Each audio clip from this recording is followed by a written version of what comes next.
Hi, everyone, and welcome to another edition of Paydirt, a Penn State football podcast. Along with former Penn State and NFL quarterback Matt McGloin, I'm Tom Hannafin. This show is brought to you by our sponsors, Funk Brewing, the official craft beer partner of Paydirt. Now, we're big fans of Funk Citrus IPA and Silent Disco IPA. However, we want to let you know about 3 Funk Brewing beers that you've got to check out. The Little Citrus IPA and the Peach Bikes Shandy are available right now. Also, the Mango Sour Power is available. It's a sour ale brewed with mango. It's absolutely delicious. Do not miss out on Mango Sour Power. You can get all of these great beers at Funk's tap rooms now in Emmaus, Elizabethtown, and York. Of course, you can find Funk Brewing products at your favorite beer distributor and grocery store. For more information, visit funkbrewing.com. Must be 21 years or older to purchase. Please drink responsibly. Also, Paydirt is brought to you by our partners at BetOnline, who continue to be the number one source for all your betting needs and sports info. Find all the latest sports developments, including updated odds on the NBA and NHL playoffs, Major League Baseball fights, and even next season's NFL futures. BetOnline is your continued source for all your sports wagering needs, including live betting and your favorite Vegas casino and poker games. It's super easy to get started. So head to the website today or use your mobile device to join and use our promo code BELIEVE, that's BLEAV, to receive your 50% welcome bonus on your first deposit. Paydirt is presented by BetOnline, where the game starts. So Matt, on this week's edition of Paydirt, we're going to compare and contrast a little bit between the current Penn State quarterback, Sean Clifford, and the former Penn State quarterback, Will Levis, who is now at the University of Kentucky. This is the great Penn State quarterback debate that, frankly, has been going on amongst Penn State fans ever since Will Levis transferred to the University of Kentucky, when he started really having a lot of success this past season, and Sean Clifford obviously was struggling. On this episode, to help us be objective about it, because God knows you and I can't be on this one, we have Seth Galina from Pro Football Focus. I love the way Pro Football Focus breaks down everything, every last aspect of the game, so I'm really anxious to get Seth's input on this.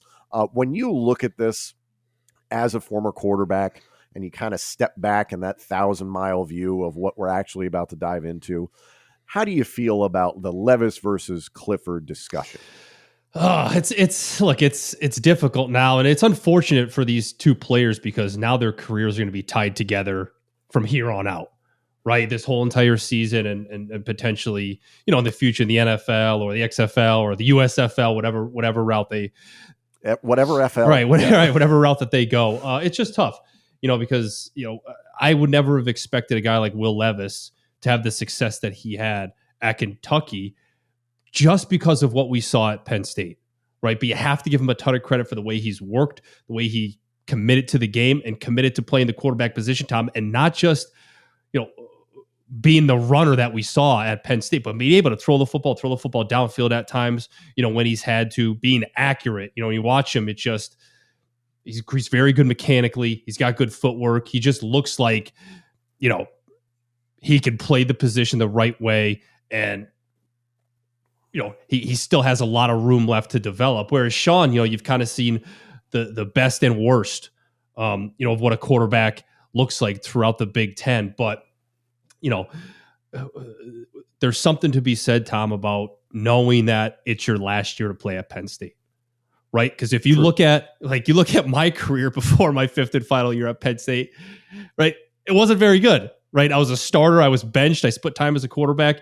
In comes Bill O'Brien. And, we had a fantastic season, one of the better offenses in all the Big Ten. We led the Big Ten in a lot of passing categories, completely changed my game, the way I played quarterback, the way I saw the game, the way I was able to process the game. Sean certainly has, a huge opportunity here in his 6th year to put all that experience, all that talent, everything he's gone through, to put it all together and finish this year on a high note. And I'm really excited to talk with Seth today about what he thinks about these two quarterbacks and really, what he sees from other quarterbacks and how they grow, how they develop, how they make that transition from college, to the NFL. It's going to be an interesting conversation. I think so many people get hung up on the fact that a guy is projected to be a first-round draft pick, and that's been the story of Will Levis and the way too early mock drafts for 2023, and that's what's kind of fueled the fire with this debate. It's been going on for the better part of a year plus at this point, but I think a lot of people now, it's been rejuvenated because there are people thinking that Will Levis could go in the top 10 of the 2023 NFL draft. Some people think he could be first overall. And then I think looking at Sean Clifford, he's going into his sixth season. So that doesn't necessarily inspire confidence that this guy could make the leap to the next level. He's starting his own NIL agency. So he's kind of got an eye on what's going to go on after football. And it might not necessarily be playing football. So you can kind of read the tea leaves a little bit. We had a great guest in terms of Nate Bauer from Blue White Illustrated on episode 42 of this podcast. And Nate Bauer said, quote, "The guy that left Penn State in 2020, Will Levis, was not the guy that we saw competing at the University of Kentucky in 2021. It was just a different guy, and maybe he needed a new situation, a new scheme, and it all just seemed to work out for him." So to a degree, I understand that this debate, this comparison, is inherently flawed and a bit unfair, especially, I think, to Sean Clifford, considering the hype around Levis.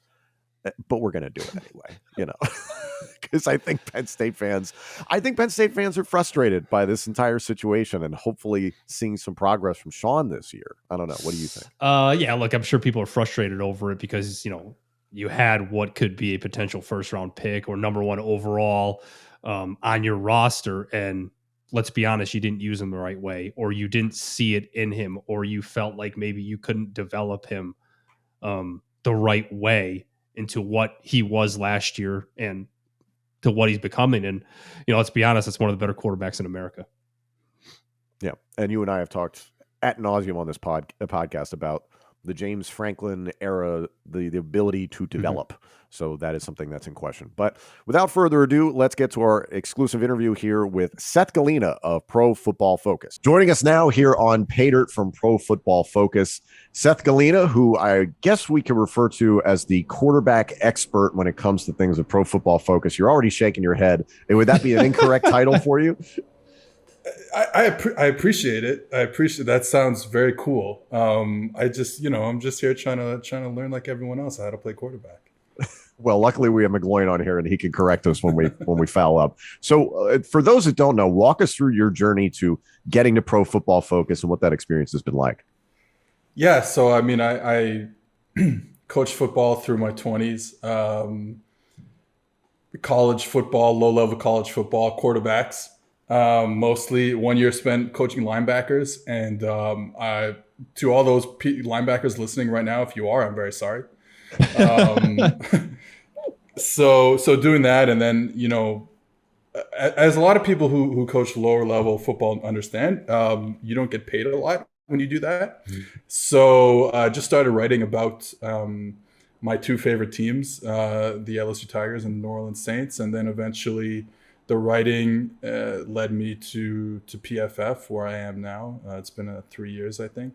So yeah, just trying to like mix in the stuff that I learned through my 20s and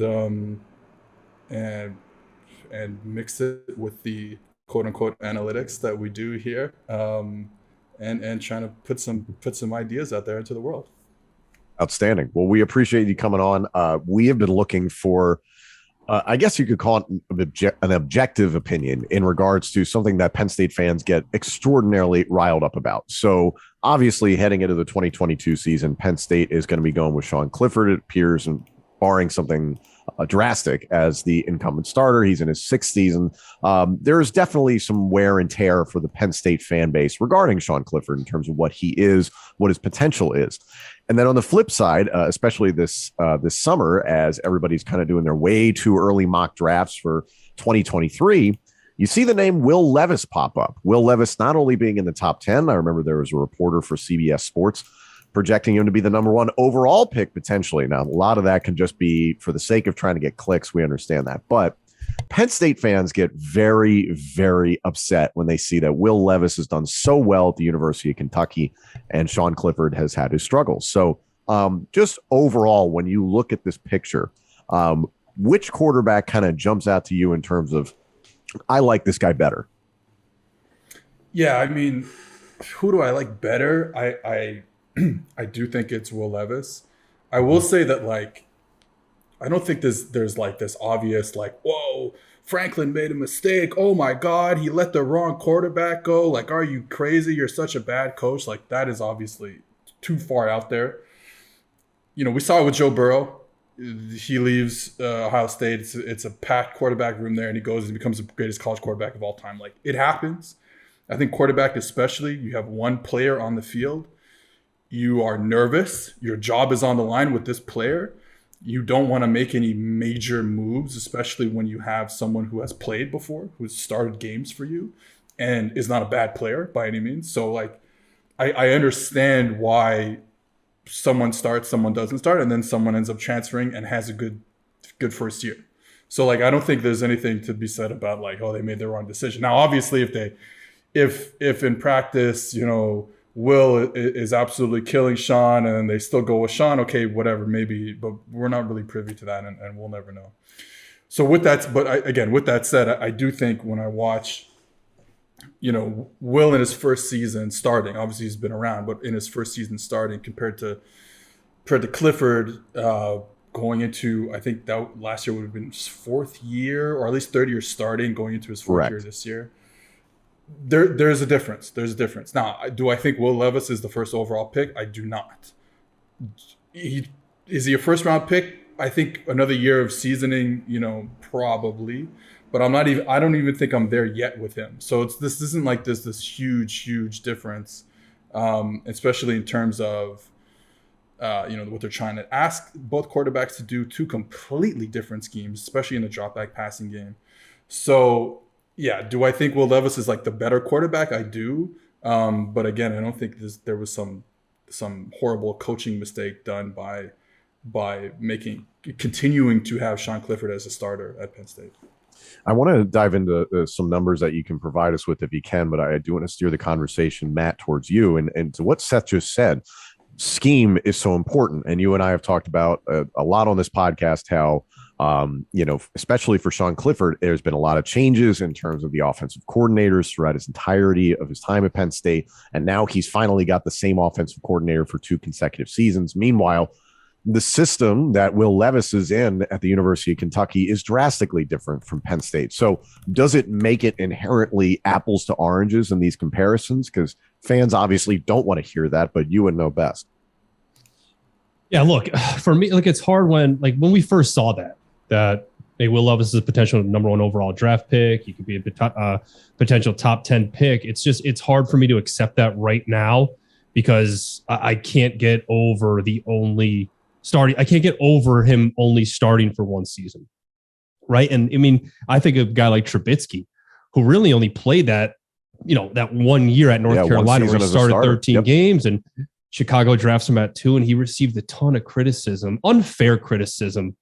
A lot of the time I felt like in Chicago, you got to remember that guy won 12 games 1 year in Chicago. I know how difficult it is to win 1 game, but, and that's what I wanted to ask Seth. When you guys take a look at these quarterbacks and you're breaking these quarterbacks down and what this guy could potentially do, who could he be at the next level? Are you looking for really, hey, this guy had a great year, he can do it? Or, this guy has done it now for 2 years or for 3 years now, so he is the better option. He is the safer pick.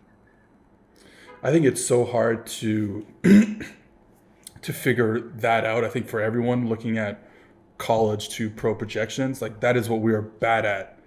We're bad at it at PFF. We're bad at it. NFL GMs are bad at it.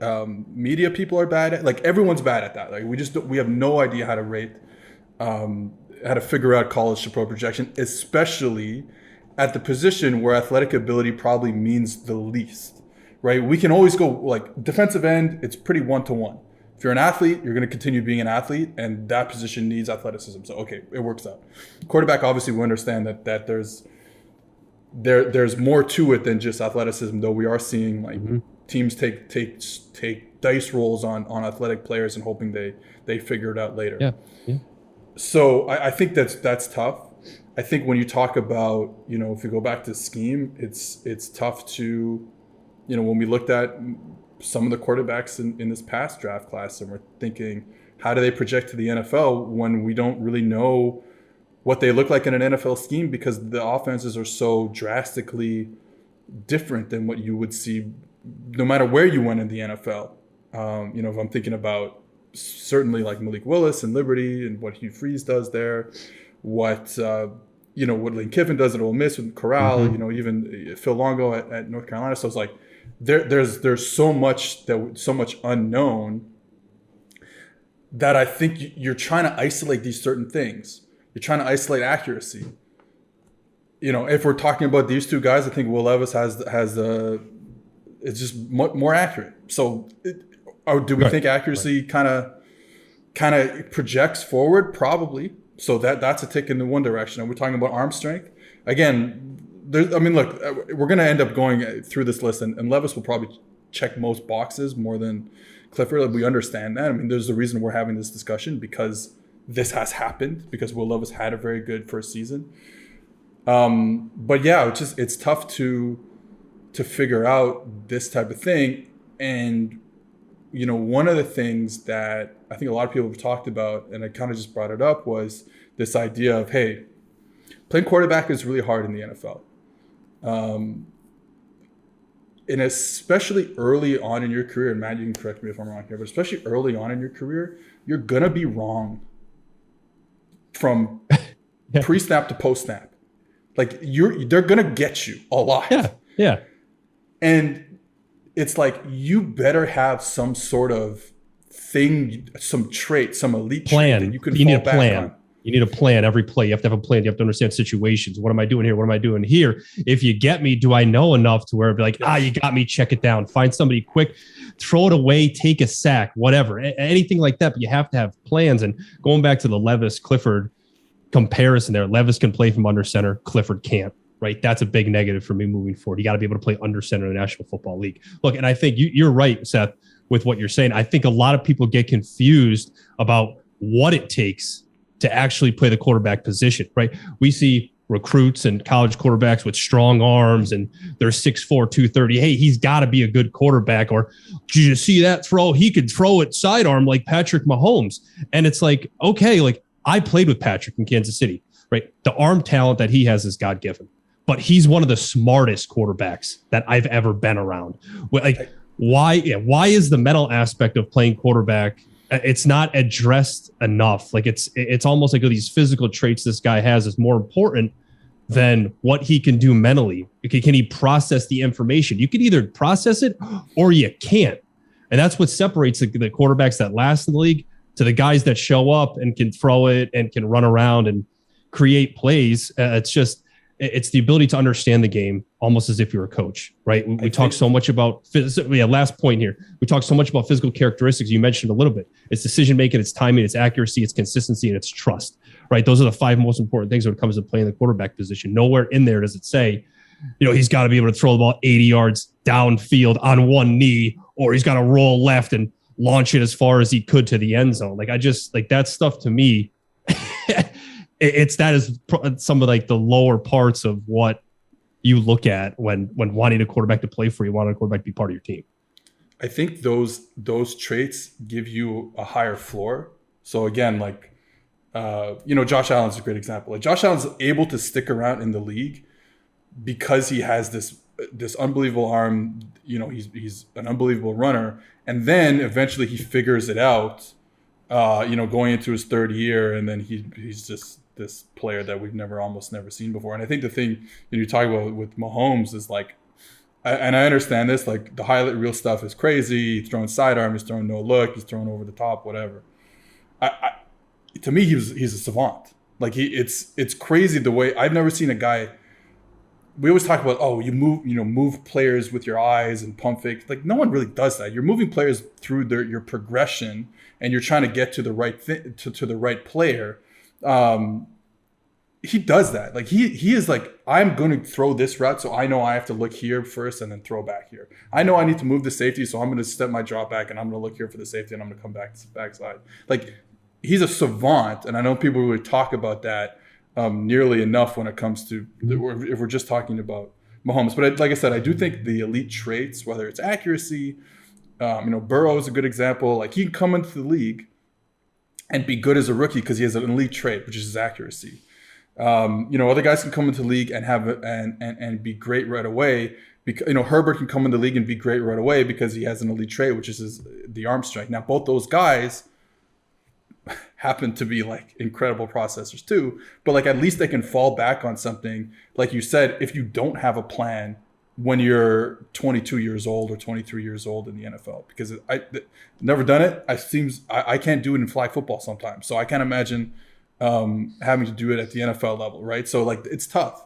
I also think there's something that I've been thinking about a little bit recently in terms of, it really goes through all positions, all sports, but quarterback probably being the most important one, is like this ability to kind of de-stress yourself and not be super anxious. Like this is anytime you step on a field, there's an anxiety there. And I'm not saying like you're nervous and you're biting your fingernails and whatever. I'm just saying like there is an anxiety, and the guys who have this natural ability to be calm, to be cool, to not get overly anxious, to channel that anxiousness into something positive is something that, again, and this goes back to the college to pro projections. It's just like, you don't know that till you get in the room with the guy. Like, and that's why they try and get you, you were in these meetings when you were part of the draft process and being like, they're trying to get you, oh, remember that play we talked about 7 hours ago for 1 minute? And they're trying to get you to understand your mental processing when you're in those meetings. So I think that's one of the things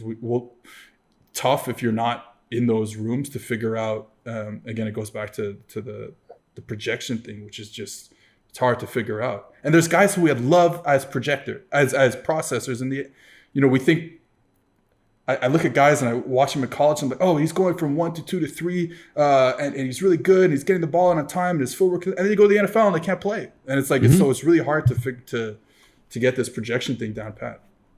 Yeah. So like, last thing, Tom, and I'll pass it back to you. So going off that, projecting guys from college to the NFL, obviously we're a Penn State football podcast. And, when you look at Sean Clifford now entering his 6th year, what does a guy like Clifford, who's had ups and downs, had a great sophomore year, up and down as a junior, what started out to be a great, 5th and senior year, got injured, played hurt for a lot of the season. What does a guy like Sean need to do to prove that he deserves a chance somewhere at the next level? And I'm not saying getting drafted or anything like that, but for some NFL team to look at him and say, you know what, this guy's been a captain, he's been a leader. He's been around 4 different offensive coordinator changes at Penn State. He stayed. He's loyal to the program, and he's played well at times. What does he have to do this season to get a look? I think like the injury, I felt like he became a little jittery in the pocket, which is going to obviously it's going to affect the accuracy. The accuracy is just not at an A+ level. Mm-hmm. That is a problem. I think he's got to take this kind of things that I was looking at when I was watching his films. I feel like he's got to take some more chances into some tighter windows. I mean, they're running a lot of 4 verts, so they get, you're in the seams, you're running a ton of Y cross, like you're crossing the field with one receiver. Like there's some windows there that I thought he could have taken more chances into. And that's going to lead to, when you don't take those chances, when they're your, primary read 1A, 1B, whatever it may be, then pressure happens. And when pressure happens, your accuracy drops, your eyes drop, your feet get out of whack. So I think for him, it's like, if he can just trust himself to throw into those windows early in the progression, because he understands. I think he certainly gets it in terms of what he's supposed to do on each play, what he's supposed to do within each concept. Like he gets it where his eyes are supposed to go. It just sometimes you're like, oh, just you're looking at that. Okay, but throw it then. Trust. Trust it. Let it exactly. go. Let it go. Yeah. So then again, that leads to more jittery in the pocket, and then the issues that presents itself.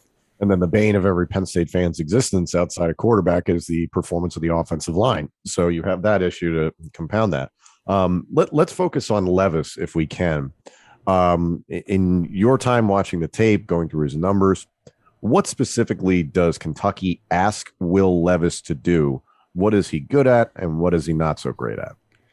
Well, I think, they came in this past season. They brought in Liam Cohen, who was with the Rams for a few years at least. And now they're bringing in Rich Scangarello, who was with the 49ers. So it's kind of a similar-ish coordinator's idea here between the two of them.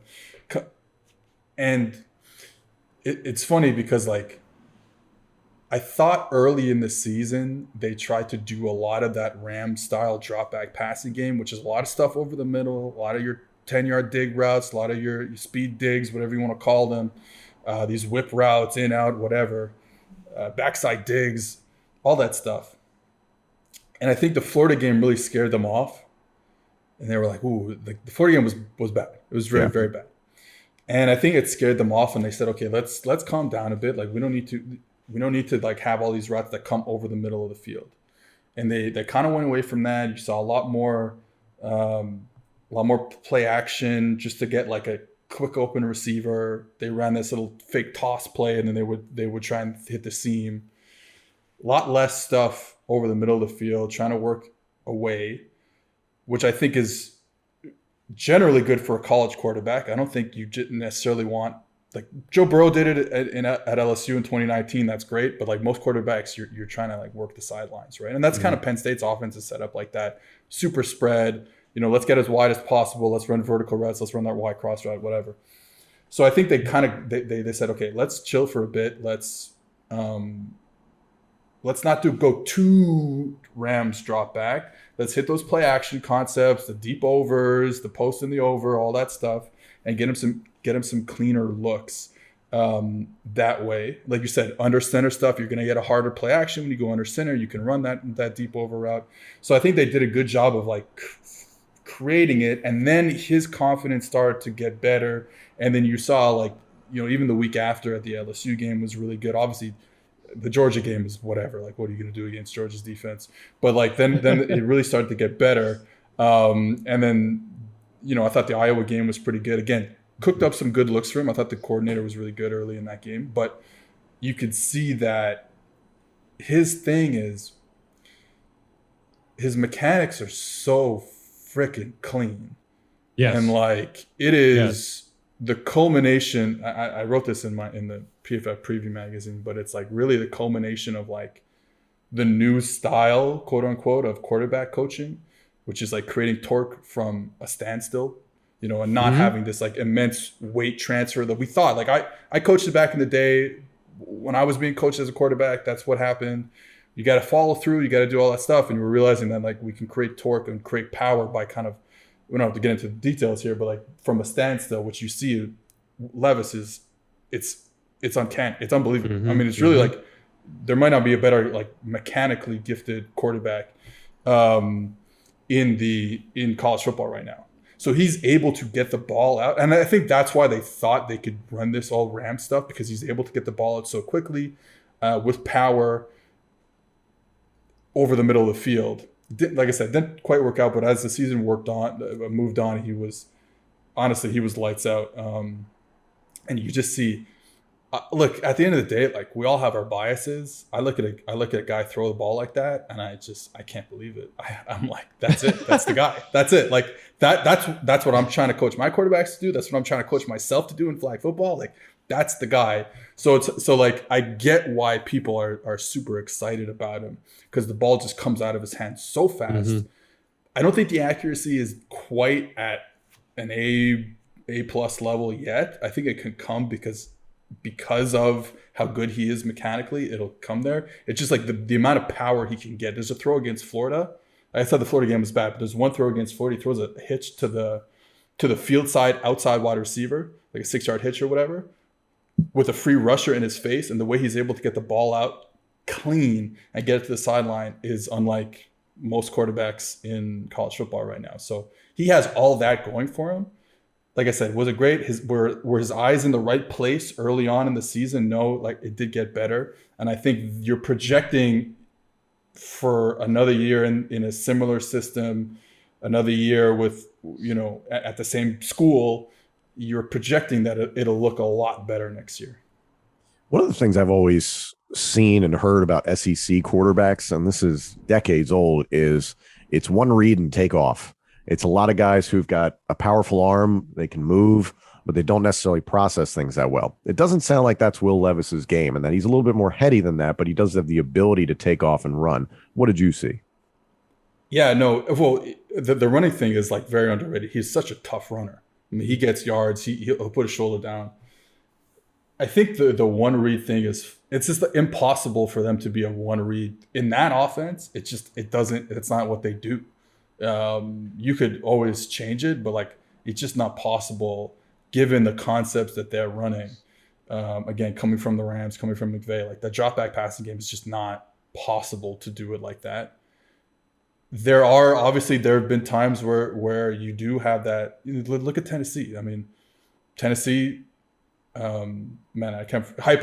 So Josh Heupel's there. I mean, that is as one read of an offense as you can get, and it works for them. And Penn State has gone to that, I think, more. Just watching the tape from last year with Yurcich, like it feels like they were trying to be as spread as possible to get like clean one read looks for Clifford. Not that that's the only thing they did, but yeah, I think like. It's also just tough. Like I'm watching, the kids are so good, man.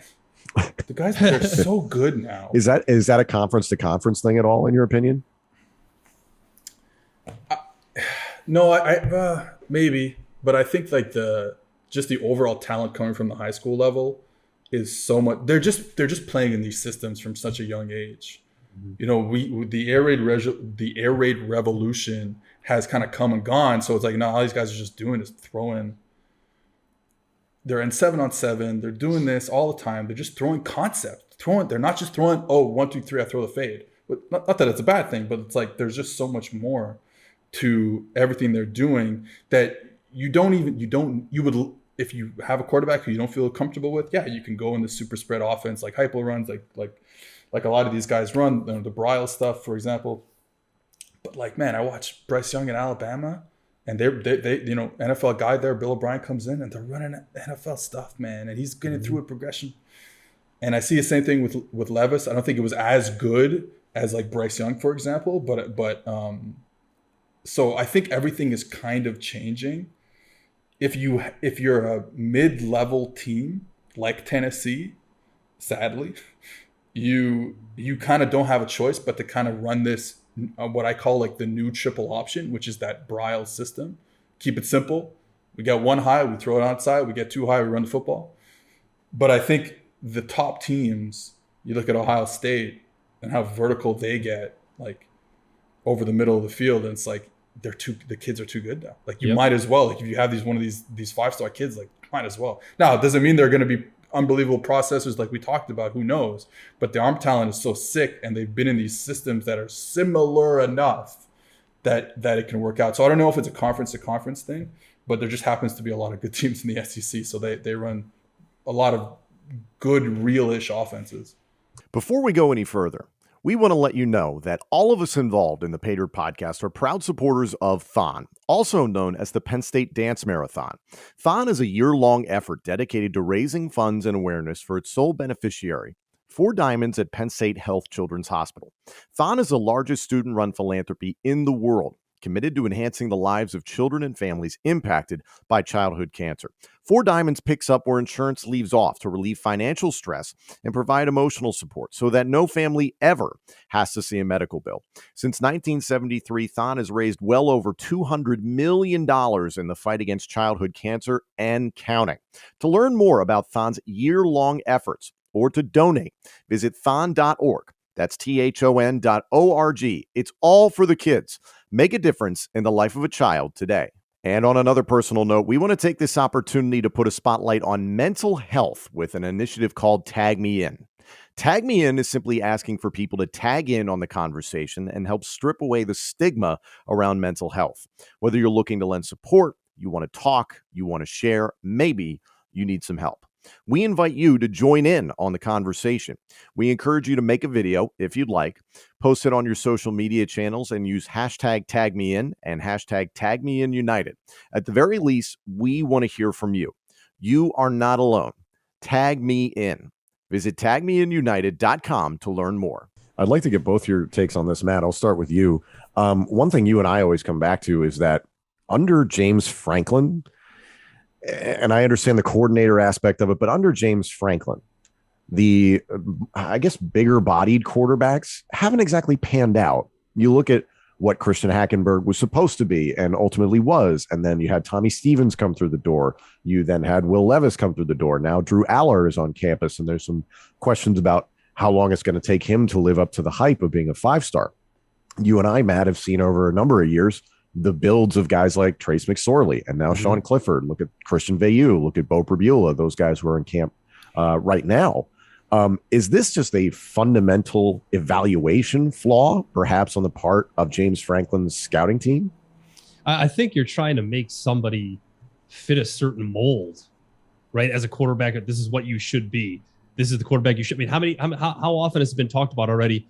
Well, there's Bo Pribula is now on Penn State's roster. He looks like Trace McSorley. Right. And it's because, he's 6'1", 205, 210 pounds. He can run a little bit. He's an athlete. He can throw it a little bit. So he has to be Trace McSorley. Who's to say this guy, can't drop back and throw the football wherever he wants?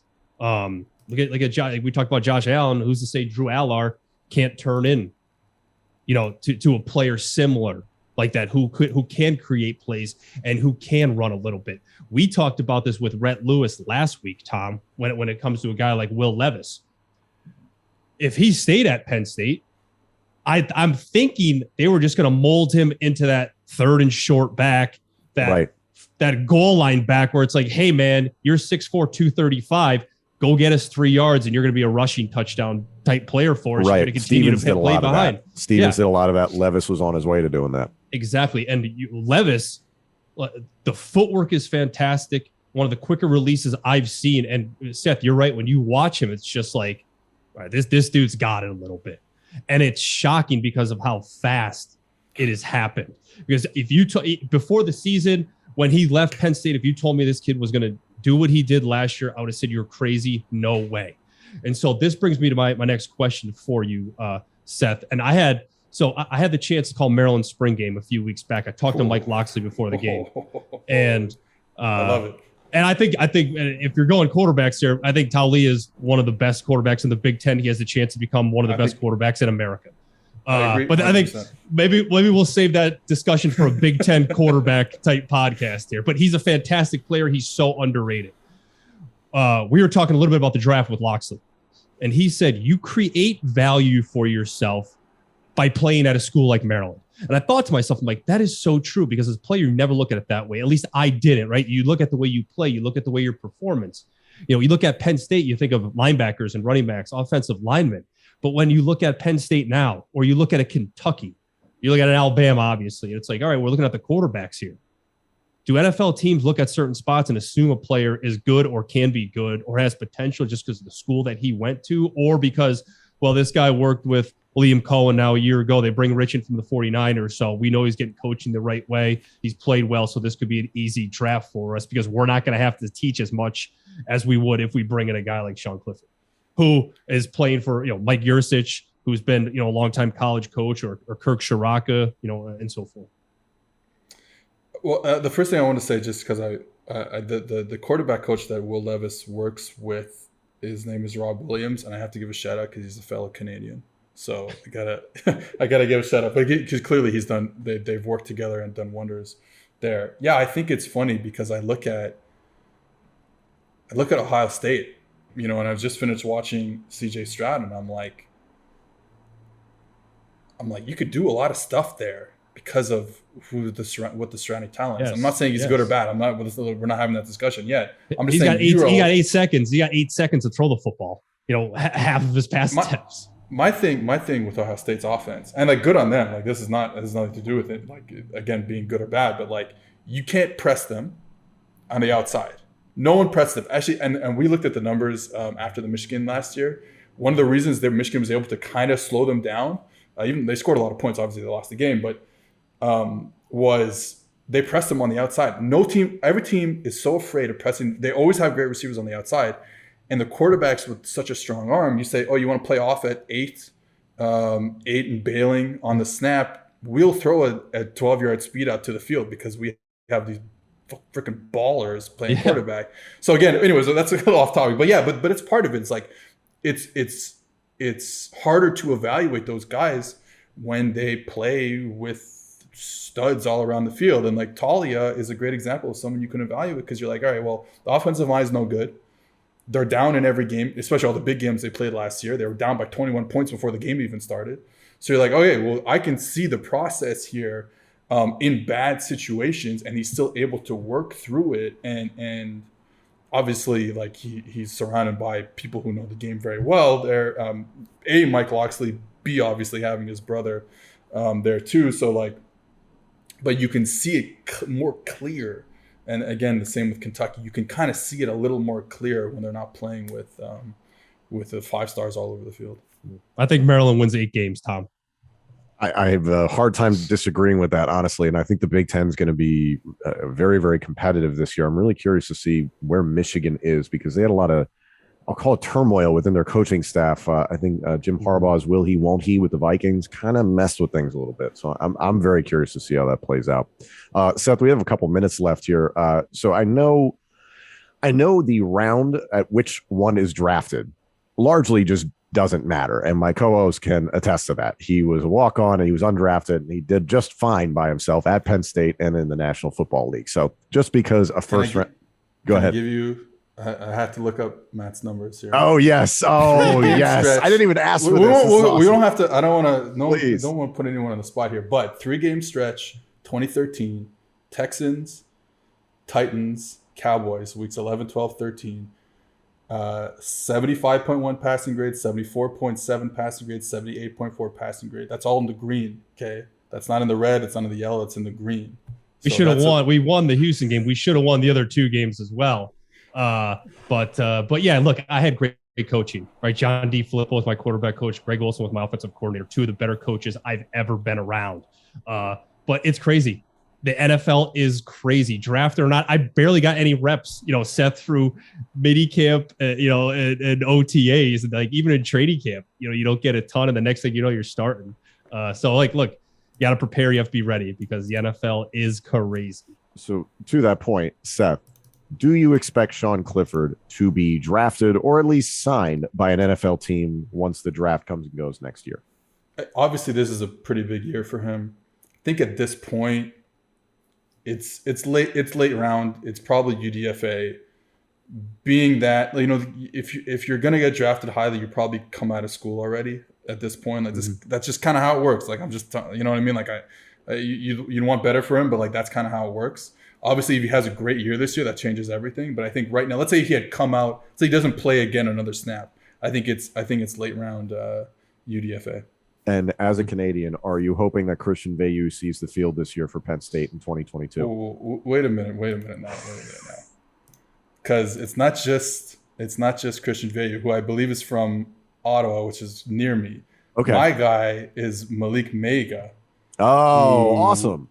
Who I think his first year, I was like, we spent a spring camp together, then I got another job. But you could tell when he was 18 or 17 or whatever that he was going to play D1 somewhere. So I'm a big fan of Malik. Well, we appreciate you coming on and helping us kind of dissect the situation between Will Levis and Sean Clifford, and we'll see how everything plays out in 2022. Best of luck to everything you're doing, getting ready for the season, and thank you all for joining us here on Paydirt.